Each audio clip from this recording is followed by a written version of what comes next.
Bonjour, alors bienvenue dans cette vidéo dans laquelle on va voir comment démontrer qu'une fonction est décroissante sur un intervalle.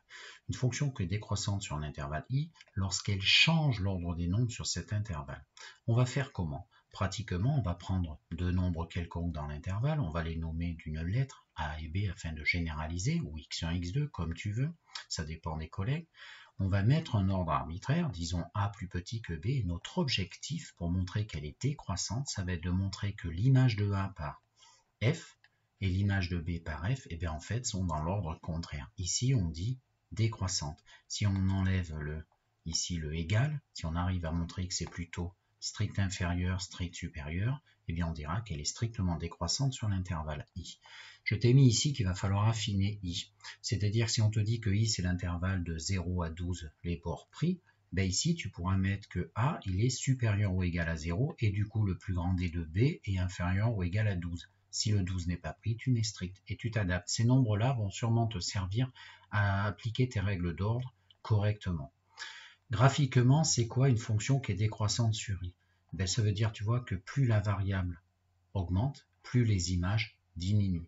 Autrement dit, regarde là, si a est plus petit que b, bon, traduction, si b est à droite de a, tu vois, supposons qu'on fasse bouger b à droite de a, eh bien regarde bien, en fait, l'image de B, elle va circuler ici. Tu vois, si B est ici, l'image de B est à cette hauteur.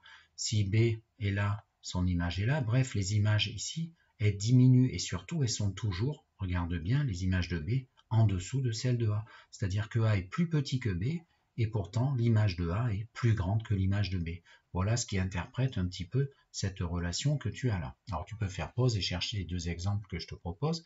Alors, le premier, la fonction f est une affine. Tu vois, on t'a pris une petite règle en troisième, quand devant le x il y a un coefficient négatif, c'est qu'elle est décroissante sur R, l'intervalle qui va nous intéresser. Mais on va le redémontrer justement, on va te l'affirmer maintenant qu'on a les outils.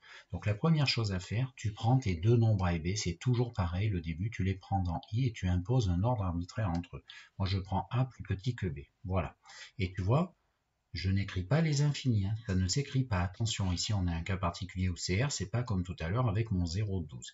Voilà, maintenant que tu as A plus petit que B, qu'est-ce qu'il va falloir faire? Il va falloir comparer f de A et f de B, c'est-à-dire cette expression avec des A et cette expression avec des B dans la lettre X. C'est la première chose à garder en tête, donc je te l'affiche, ça, à droite. Donc la première chose à faire, c'est absolument partir dans la comparaison de ces deux. D'accord? Voilà, de ces deux quantités. Et donc, c'est à toi d'observer. Je sais que A est plus petit que B.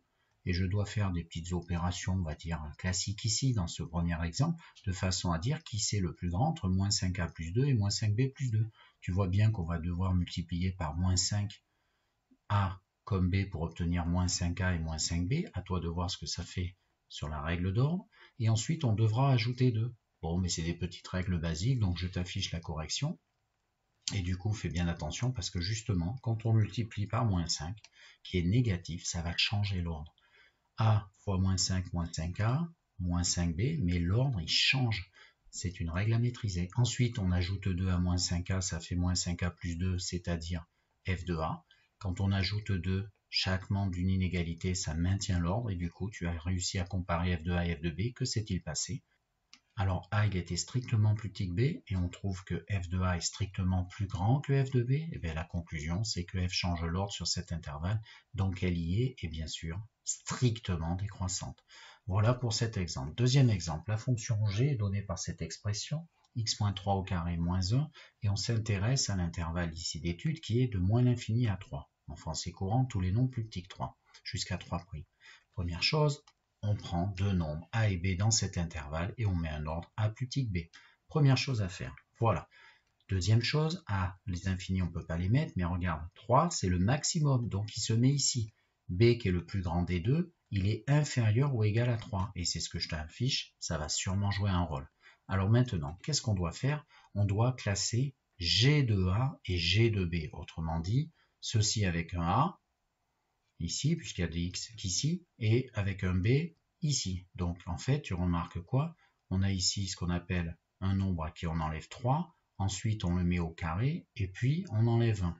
Et bien qu'est-ce qu'on va devoir faire comme règle d'ordre? On va devoir enlever 3 en premier, donc c'est ce que je t'affiche, j'enlève 3, et du coup, ben, quand j'enlève 3 à tous les membres d'une inégalité, ça ne change pas l'ordre, ça le maintient. Voilà ce que je te mets ici. Ensuite, j'ai A-3 et B-3 qui sont donc classés. A-3 plus petit que B-3. Et moi, je veux les carrés, tu vois. C'est là que ça m'interpelle. C'est qu'en fait, 3 moins 3, ça fait justement 0. Et ça me donne l'information qu'en fait, les deux quantités qui sont là étant plus petites que 0, eh bien, on dit qu'elles sont négatives. Et quand on a des négatifs et que maintenant, je vais devoir les mettre au carré, eh bien, tu dois maîtriser cette règle, hein. Ta fonction carré, justement, elle est décroissante sur les négatifs. Ça veut dire quoi? Que quand elle reçoit des quantités négatives et qu'on les met au carré, l'ordre, il change. D'accord? C'est ce que je te explique ici. Ton ordre était celui-ci. Je mets au carré le membre de gauche, je mets au carré le membre de droite, mais c'était comme ça. Eh bien, l'ordre, il change du fait de mettre au carré, c'est négatif. Ensuite, la fin, elle est facile. Puisque je dois enlever 1 à chacun des membres, ça garde l'ordre. Et donc, ça veut dire que G de A est plus grand que G de B. D'accord? Puisque en enlevant 1, ici j'obtiens G de A, ici j'obtiens G de B, et donc que s'est-il passé?